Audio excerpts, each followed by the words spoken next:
Irak merupakan negara di Asia Barat yang sebagian besar sesuai dengan wilayah Mesopotamia kuno.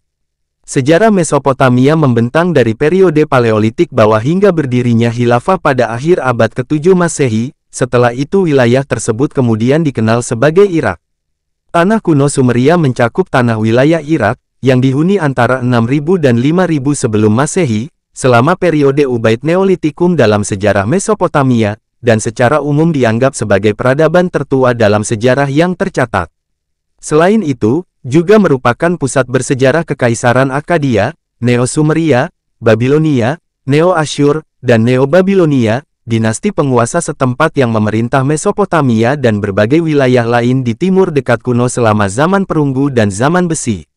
Irak pada masa kuno memandang beberapa tulisan, sastra, sains, matematika, hukum, dan filosofi paling awal di dunia, julukan umumnya Cradle of Civilization yang berarti tempat lahirnya peradaban.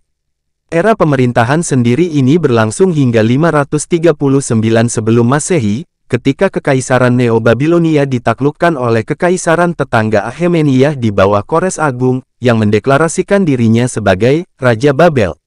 Kota kuno dengan nama yang sama, yang telah menjadi pusat tituler kedua peradaban Babilonia, yang menjadi yang paling penting dari 4 ibu kota Akhameniyah. Selama 700 tahun berikutnya, wilayah yang membangun Irak modern berada di bawah kekuasaan Yunani, Partia, dan Romawi. Notabene-nya Yunani dan Partia masing-masing mendirikan ibu kota kekaisaran baru di wilayah tersebut dengan kota Selekia dan Tisfon. Pada abad ketiga Masehi, ketika daerah itu sekali lagi jatuh di bawah kendali Persia, Sasania, suku-suku Arab nomaden yang berasal dari Arab Selatan, sebagian besar terdiri dari Yaman modern, mulai bermigrasi dan menetap di Mesopotamia Hilir, yang berpuncak pada pendirian kerajaan Lahmiyah yang bersekutu dengan Sassaniyah sekitar tahun 300 Masehi. Kerajaan Irak akhirnya diberikan kemerdekaan penuh pada tahun 1932 di bawah ketentuan Perjanjian Anglo-Irak, ditandatangani oleh Komisaris Tinggi Francis Humphreys dan Perdana Menteri Irak Nuri al-Said 2 tahun sebelumnya. Sebuah republik yang dibentuk pada tahun 1958 setelah kudeta. Saddam Hussein memerintah dari tahun 1968 hingga 2003, di mana periode tersebut adalah terjadinya Perang Iran dan Irak dan Perang Teluk. Saddam Hussein digulingkan setelah invasi Irak tahun 2003. Islam merupakan agama terbesar di Irak, dengan kira-kiranya 97% penduduknya menganut ajaran Islam. 60% diantaranya merupakan Arab Syiah, 23% Arab Sunni dan 17% Kurdi. Siapakah penguasa Irak? Ikuti video ini. Yang berkuasa penuh sekarang di Irak bukannya presiden di masa Saddam Hussein, tetapi adalah Perdana Menteri dari Islam Syiah, yang juga agama mayoritas penduduk Irak. Sedangkan seorang presiden di Irak sekarang simbolik diserahkan kepada suku Kurdi yang sebetulnya masih memperjuangkan membentuk negara Kurdi, tetapi tidak disetujui pemerintah Irak. Wilayah Kurdi hanya diberikan otonomi khusus di Irak. Sedangkan Islam Sunni yang pernah berkuasa di Irak minoritas semasa Saddam Hussein, sekarang hanya diberi kewenangan di parlemen Irak.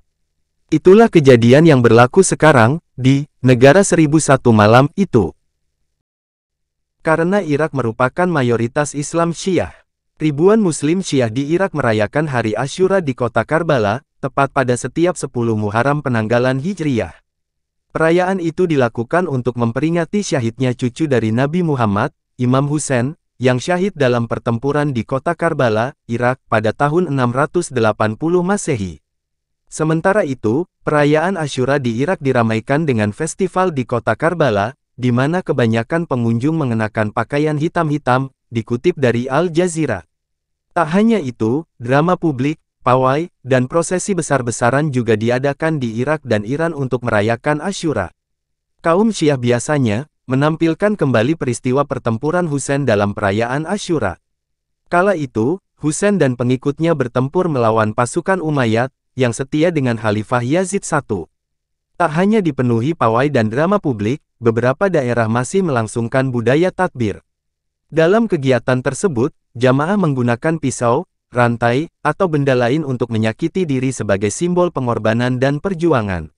Namun, praktik ini ditentang oleh banyak ulama. Sejumlah umat kemudian memutuskan berduka dengan cara lain, seperti melakukan donor darah. Menurut Syiah, Sayyidina Husain adalah imam atau pemimpin umat muslim setelah Nabi Muhammad. Tak hanya itu, syahidnya Husain menunjukkan pengorbanan tertinggi untuk mendapatkan keadilan dan kebenaran. Pertempuran tersebut menjadi salah satu alasan terpisahnya umat muslim Syiah dan muslim Sunni.